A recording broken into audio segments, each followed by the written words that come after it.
there's so many founders I run into. They're like, oh, we're just going to do some outbound. Yeah. They're going to build a team. And I've been guilty of this as well. I'm going to try something new with the company. You do it for 3 months, 6 months.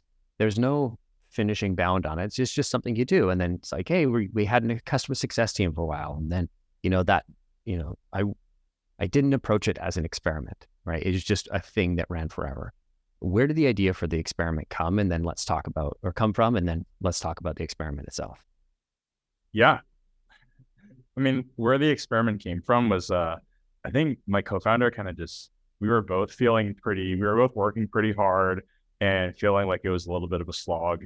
And we were just like, let's try this thing that we're doing for 3 months and see what happens. Let's just see what happens. We're working on something. And if we make progress within 3 months, that's great. And if we don't make progress on it, then, well, that teaches us something as well. So I remember the date, it was January 25th. And we were like, let's see, we actually, let me take a quick step back. We had an idea where we were for a while, like, I'll talk about how we started our company. This is, I'm tripping all over myself right now, but okay. That's all right. Yeah, man. So we used to run an outsourcing company, and like, that was like a previous lifetime. But our big selling point to companies actually was like, we had this great assessment that my co-founder had the idea of building, where instead of just giving people a multiple choice test, we actually had this job simulator for customer support outsourcing. And so we used that to screen people and match people to companies. And whenever we tried to close a new customer, we'd show them the assessment. And a lot of the times the light bulb would go off and they'd be like, oh, this is awesome. We'll use you guys. And so we ended up actually deciding to focus on that business. And so we did that for a while. And we had this idea where we were like, well, we're doing this for support.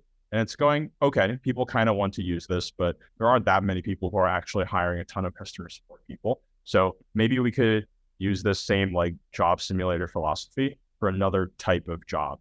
And so we had this idea of like, well, we've been doing support for a while. It's growing kind of steadily, but also it feels like people kind of want different things. So let's try for 3 months. Let's just try building this assessment for sales. And at that point, we kind of had, we had like this loose idea that sales could really use this. And we had some experience doing sales, and we had a product that kind of loosely supported lending itself to the sales use case as well. So we were like, let's try this new thing for 3 months. If it's good, keep on doing it.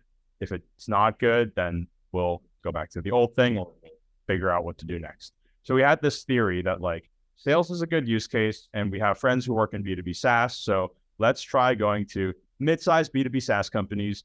And for 3 months, from January 25th to April 25th, we're going to build this product, build a demo of it, sell it to those B2B SaaS companies.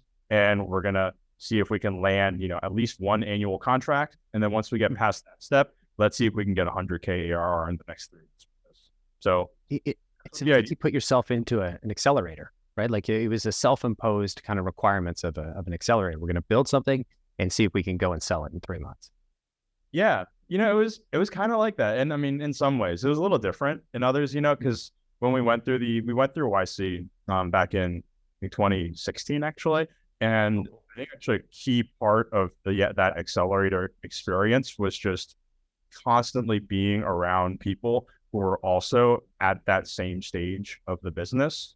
But I think one of the tough things about, trying to start a company outside of the confines of an accelerator is like, you're not surrounded by people who have like good habits drop down on top of them from the YC partners. You kind of have to create these good habits for yourselves.